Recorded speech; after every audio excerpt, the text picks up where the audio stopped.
যে নিজেকে ভালোবাসতে জানে সে কিন্তু সবাইকেই ভালোবাসতে জানে। জানো তো বন্ধুরা, আজকে ঘুম থেকে উঠেই ফুলগুলো দেখে এতটা ভালো লাগছিল, তাই জন্য কিছুটা সময় ফুলগুলোর সামনেই দাঁড়িয়েছিলাম। তারপরে হাতে ব্রাশ নিয়ে নিলাম আর একটু সময় দাঁড়িয়ে দাঁড়িয়ে ব্রাশ করছিলাম আর ফুলগুলোকে দেখছিলাম।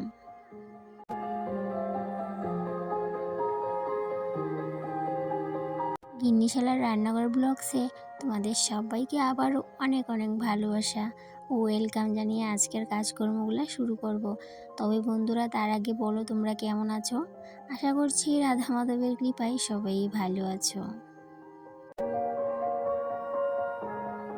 কাছের মানুষগুলো যখন আমাদের কাজগুলোকে আমাদের হাত থেকে কেড়ে নিয়েই বলতে পারো একটু সাহায্য করে দেয়, তখন বলতে ভীষণ ইচ্ছে করে, সবার সাথে শেয়ার করতে ইচ্ছে করে।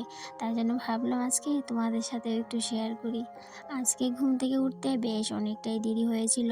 তো ঘুম থেকে উঠেই দেখি হাজব্যান্ড আজকে আমার রান্নাঘরের সমস্ত কাজবাজ কমপ্লিট করে দিয়েছে। জানি না ও আমাকে কেন আজকে এতটা হেল্প করে দিয়েছে, তবে মাঝে মধ্যে অনেক কিছুই করে দেয়, তবে সব দিন কিন্তু আমি করতে দিই না। যেহেতু দুদিন ধরে কোমরটা ভীষণ ব্যথা, ও কিন্তু বুঝতে পেরেছে।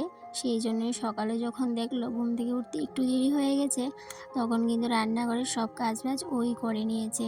তারপর আমি কি করলাম বলো তো, উঠে দেখি সমস্ত কাজবাজ যেহেতু শেষ হয়ে গেছে, তখন হাতে একটু ব্রাশ নিয়ে ব্রাশটা করে নিলাম। তারপরে এই ঘরে আসলাম, ঘরটা ঝাড় দিয়ে ঘরটাকে মুছে নেব।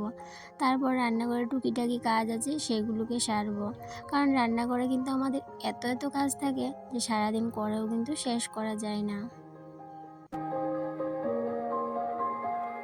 কাজ করতে করতে ভাবছিলাম আজকে চায়ের সাথে কি খাওয়া যায়, কারণ চায়ের সাথে সব দিন মুড়ি খেতে একদমই ভালো লাগে না।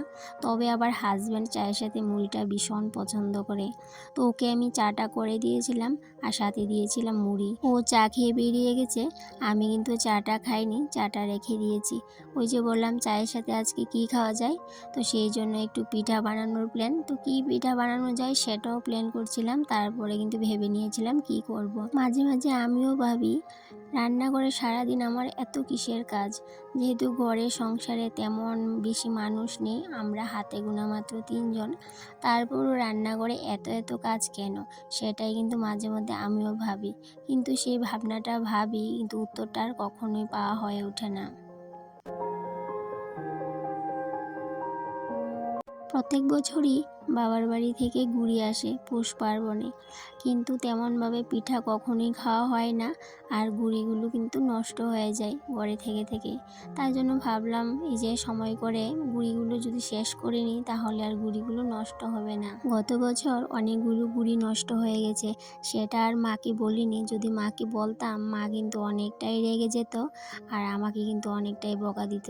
তাই জন্য এই বছর ভাবলাম এই বছর যখন গুঁড়ি দিয়েছি সেই গুঁড়িগুলোকে আর নষ্ট করব না, মাঝে মধ্যে একটু পিঠা বা রুটি বানিয়ে খেয়ে নেব, তাহলেই কিন্তু শেষ হয়ে যাবে। যেই ভয়টা 2 দিন ধরে পাচ্ছিলাম সেই ভয়টাই কিন্তু আজকে আমাকে গ্রাস করেছে। একদম ভাবিনি মনের ভাবনাটা যে সত্যি হয়ে যাবে, তবে একটু কিন্তু আন্দাজ করেই নিতে পেরেছিলাম যে এই ভয়টা যেহেতু আমি পাচ্ছি, এই ভয়টা কিন্তু আমার সত্যি হয়ে যাবে। তো সেই ভয়টা কি সেটা আজকে তোমাদের সাথে শেয়ার করব না, সামনে যে ব্লগ আসবে সেই ব্লগে তোমাদের সাথে শেয়ার করব। ছোটোবেলার টিফিন খাওয়াটাই ছিল একটু অন্যরকম। সকালবেলার টিফিন মানেই ছিল মুড়ি, নয়তো পিঠে, নয়তো রুটি, আর না হয়তো আটার চটা, এটাকে অনেকেই গুলা রুটি বলো। আবার পিঠের মধ্যে ছিল 2 রকমের পিঠে, একটা ছিল দোল্লা পিঠে, একটা ছিল খোলা পিঠে। তো অনেকে দোল্লা পিঠাটাকে আবার সিদ্ধ পিঠে বলে, খোলা পিঠাটাকে বলে চিতই পিঠে। তবে আমরা যেহেতু গ্রামের মানুষ, তাই জন্য আমরা কিন্তু দোল্লা পিঠা আর খোলা পিঠাই বলতাম। তবে আজকে আমি দোল্লা পিঠাই বানাচ্ছি, তবে এখন কিন্তু আর দোল্লা পিঠা আমি একদমই বলি না, এখন কিন্তু আমি সিদ্ধ পিঠেই বলি। যাই হোক, তোমরা কি বলো সেটা কিন্তু অবশ্যই কমেন্টে জানিও বন্ধুরা। নোংরা হওয়ার সাথে সাথেই পরিষ্কার করে নেওয়া, সেটা কি আমার সুঅভ্যাস নাকি বদ অভ্যাস একদমই বুঝতে পারছি না। আর যদি পরিষ্কার না করি এই যে খুঁতখুঁতানি শুরু হয়, সেটা আর কি বলবো। ছোটোবেলাকার মায়ের হাতের পিঠেগুলোর স্বাদটা এখনও ভুলতে পারিনি। যতই পিঠে বানাই না কেন, সেই যে স্বাদটা সেটা কিন্তু আর আনতে পারি না। মনের মধ্যে অনুভূতিটা কিন্তু এখনও আছে, আদতে কিন্তু এই পিঠের মধ্যে একদমই সেই স্বাদটা নেই। তবে কথা বলতে বলতে এদিকে আমার দল্লা পিঠেগুলো বানানো হয়ে গেছে, এখন ভাপে বসিয়ে দেবো। হয়তো অনেকেই ভাবতে পারো ব্লগ করি বলে মনে হয় রান্নাঘরের জিনিস কেনাকাটা করি। আসলে বন্ধুরা এমন না, আমার কিন্তু অনেক আগে থেকেই জিনিস কেনাকাটা করার ভীষণ শখ। এই যে দেখতে পাচ্ছ পিঠা বানানোর জন্য যে বলটা বসিয়েছি, সেই বলটা কিনা হয়েছিল প্রায় 8 থেকে 10 বছর হয়ে যাবে। যখন এগুলাই উৎসবে যেতাম আর এই বলে কিনতাম যে এই বছর উৎসবে গিয়ে কি কিনলাম সেটার একটা স্মৃতি রাখবো। তো সেই অনেক বছর হয়ে গেছে বলটা, দেখো কতটা যত্ন করে রেখেছি। আর এই যে ঢাকাটা দেখতে পাচ্ছ, এটাও কিন্তু আমার একটা ননস্টিকের কড়াইয়ের ঢাকনা। তো সেটাও কিন্তু আমি কিনেছিলাম অনেক আগেই, যেটা আমি তখন কিন্তু ভিডিও একদমই করতাম না, তখনের জিনিসপত্র এগুলো। কিন্তু এগুলোকে না আমি ভীষণ যত্ন করে রাখি, কারণ আমার কাছে সব সময়তেই আমার জিনিসগুলা অনেকটাই দামি। তো এখন ব্লগ করি হয়তো তোমাদের সামনে শেয়ার করি, কিন্তু এই যে অভ্যেসটা সেটা কিন্তু অনেক আগে থেকেই। জানো তো বন্ধুরা, অনেক কিছু বলতে ইচ্ছে করে তোমাদের, কিন্তু ওই যে গুছিয়ে বলতে পারি না বলে সেগুলো আর তোমাদের সাথে শেয়ার করা হয়ে ওঠে না। অনেক কিছু উপলব্ধি করি যেগুলো ভাবি তোমাদের সাথে শেয়ার করব, কিন্তু সেগুলো গুছিয়ে বলতে পারবো না বলে তোমাদের সাথে কিন্তু আর কোনোভাবেই শেয়ার করতে পারি না। কথা বলতে বলতে চাটাও গরম করে নিয়েছি, সেই সাথে পছন্দের গ্লাসে জল নিয়ে নিলাম, যেটা সকালে প্রত্যেক দিন আমাকে খেতে হয়। তবে প্রথমে আমি 1 গ্লাস খেয়েছিলাম, আবারও আরেক গ্লাস নিয়েছি। এদিকে চাটা খেয়ে সোজা চলে গেলাম বাইরে। যে গতকালকে প্রচুর বৃষ্টি হয়েছিল, তখন কিন্তু এই ছাতাগুলো ভিজিয়েছিলাম, তো সেগুলোকে শুকিয়ে এখন কিন্তু আবার জায়গা মতো রেখে দেব। এই যে না হলে সময় মতো আবার হাতের কাছে পাবো না। এখন স্নানটা করে পুজোটা দিয়ে দেব, তারপর আবার বিকেলবেলায় তোমাদের সাথে আসবো। যে রান্নাঘরে বিকেলে কি কাজ করি সেগুলোই তোমাদের সাথে শেয়ার করব। এদিকে দেখো আজকে হাজব্যান্ডকে দিয়ে এই যে আমার স্টিলের র্যাকটা এখানটায় কিন্তু পাতিয়েছি। অনেক দিন হয়েছিল এই র্যাকটা এনেছিলাম, কিন্তু তোমাদের সাথে শেয়ার করিনি। আর অনেক দিন ধরেই হাজব্যান্ডকে বলছিলাম এই র্যাকটাকে এখানে টাঙিয়ে দেওয়ার জন্য। ফাইনালি দুপুরবেলা আজকে র্যাকটাকে টাঙিয়ে দিয়ে গেছে। তো ভাবলাম আজকে বিকেলে যে কাজগুলো আমি আমার কিচেনে করি সেগুলোই তোমাদের সাথে আজকে শেয়ার করি। আমার এই ভাঙাচোরা মডুলার কিচেনটাকে আমি কিভাবে ক্লিন করি, কখন কখন করি, কোন সময় করি, সেগুলো তোমাদের সাথে শেয়ার করব। তো এদিকে যাই হোক, এই যে গত কয়েকদিন আগে এই যে কাপগুলোকে এনেছিলাম, এই কাপগুলোকে এই র্যাকটার মধ্যে রাখবো ভাবছি।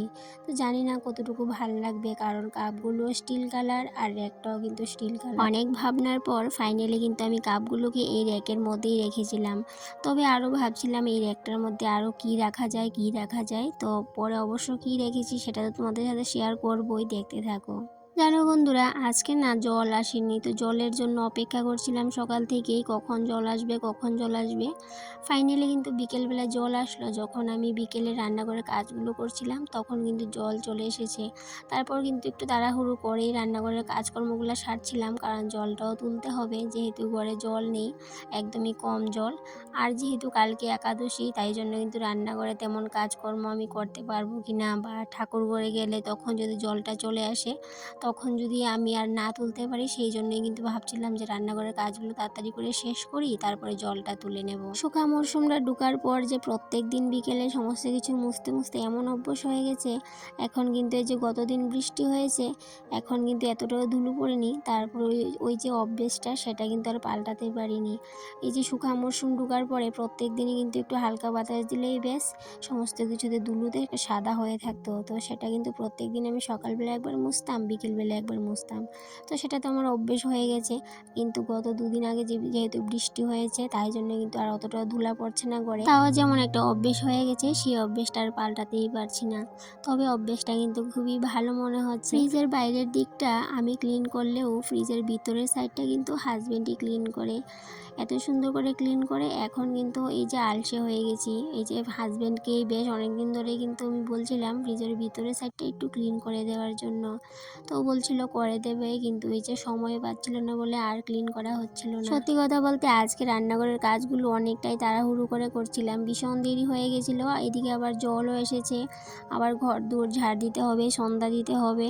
তবে ছেলে বাড়ি থাকলে অতটাও চিন্তা করতে হতো না, ও কিন্তু আমাকে অনেকটাই হেল্প করে দিত। চটপট করে ঘরটা ঝাড় দিয়ে ঘরটা মুছে নেব, তারপর জলটা তুলে নেব। তবে অন্য দিন আমি বিকেলের কাজগুলো আরও অনেক আগেই করে নিই, অনেক আগে করে ভিডিও এডিটিং থাকে সেগুলো করি, কিন্তু আজকে আর সেটা হয়ে ওঠেনি। আজকে অনেকটাই লেট হয়ে গেছে। আজকে ভিডিও এডিটিং করতে করতে প্রায় রাত হয়ে যাবে। একটু কষ্ট হলেও নিজের পছন্দের জিনিসগুলোকে গুছিয়ে রাখতে ভীষণ ভালোবাসি, তাই বলতে পারো একটু গাধার মতোই পরিশ্রম করি। এই যে সারাদিনই কাজ করতে থাকি, সেটাকে কিন্তু একরকম গাধার মতো পরিশ্রমই বলতে পারি। কারণ আমি এই যে বলি অনেক সময় ভিডিওতে যে গাধার মতো পরিশ্রম করি, আসলে কিন্তু কথাটা ঠিকই। সারাদিনই দেখবে কাজ করতেই থাকি। শুরুর দিকে কাজগুলো অনেকটা বিরক্তিকর লাগলেও এখন কিন্তু আমার সংসারের প্রত্যেকটা কাজই আমার কাছে ভীষণ দামি, ভীষণ মূল্যবান। এক একটা কাজ আমার কাছে মহামূল্যবান বলতে পারো। এই কাজগুলোকে ভীষণ ভালোবেসে করি, তাই জন্যই কিন্তু বলতে পারো আমার ভাঙাচোরা মডুলার কিচেনটাকে সবসময় পরিপাটি করে রাখতে পারি। এদিকে দেখো নিজের যত্নটাও অতটাও নিতে পারি না যতটা আমি আমার ভাঙাচোরা মডুলার কিচেনটাকে যত্ন করি। এই যে সারাদিন বাড়ি একা একা থাকি, সারাদিন সংসারের কাজকর্ম করতে থাকি, তোমরা হয়তো অনেকেই ভাবতে পারো এই যে সারাদিন একা একা ঘর থেকে বের হয় না, সারাদিন কাজকর্ম নিয়ে থাকি। আসলে বন্ধুরা, আমি কিন্তু একা না, আমারও কিন্তু একটা ফ্যামিলি আছে। তবে আমার এই যে বাড়ির ফ্যামিলির মেম্বারদের কথা বলছি না, আমি যে তোমাদের কথা বলছি। তোমরাও কিন্তু আমার ফ্যামিলি, তোমাদের সাথে আমি কথা বলতে পারি, তোমাদের সাথে অনেক কিছু শেয়ার করতে পারি, নিজের সুখ দুঃখটাও শেয়ার করতে পারি। তোমাদের সুখ দুঃখটাও কিন্তু আমি দেখি, অনুভব করি, তোমাদের সাথে কথা বলি। তো এইভাবে যে কমেন্টের দ্বারাও যে কথা বলা যায়, যে তোমাদের নিয়েও একটা ফ্যামিলি তৈরি করা যায়, সেটা কিন্তু এই প্ল্যাটফর্মে না আসলে একদমই বুঝতে পারতাম না। যে তোমাদের সাথে কথা বলা কমেন্টের মাধ্যমে, সেটাও কিন্তু একটা ফ্যামিলির মতোই, একটা ফ্রেন্ডের মতোই। যে অনেকগুলো ফ্রেন্ড পেয়েছি এই প্ল্যাটফর্মে, অনেকগুলো ফ্রেন্ড, তো ওদের বাড়িও আমি যাই, ওদের বাড়িতেও গিয়ে কমেন্ট করি। তো এই যে কমেন্ট করাটা, সেটাও কিন্তু একটা বাড়ির মতোই মনে হয়, কি তোমাদের বাড়িতে আসলাম, তোমার সাথে কথা বললাম, এটাকেই আমি বন্ধুত্ব মনে করি। যাই হোক বন্ধুরা, কথা বলতে বলতে চলে আসলাম ভিডিওর শেষ পর্যায়ে। তো তোমাদের সাথে আবারও দেখা হবে নতুন আরও একটি ব্লগে। ততক্ষণে তোমরা ভালো থেকো, সুস্থ থেকো, আর এভাবেই আমার পাশে থেকো, আর মিষ্টি মিষ্টি কমেন্ট করে যেও। তো বন্ধুরা, তাহলে আজকে আসি, টাটা।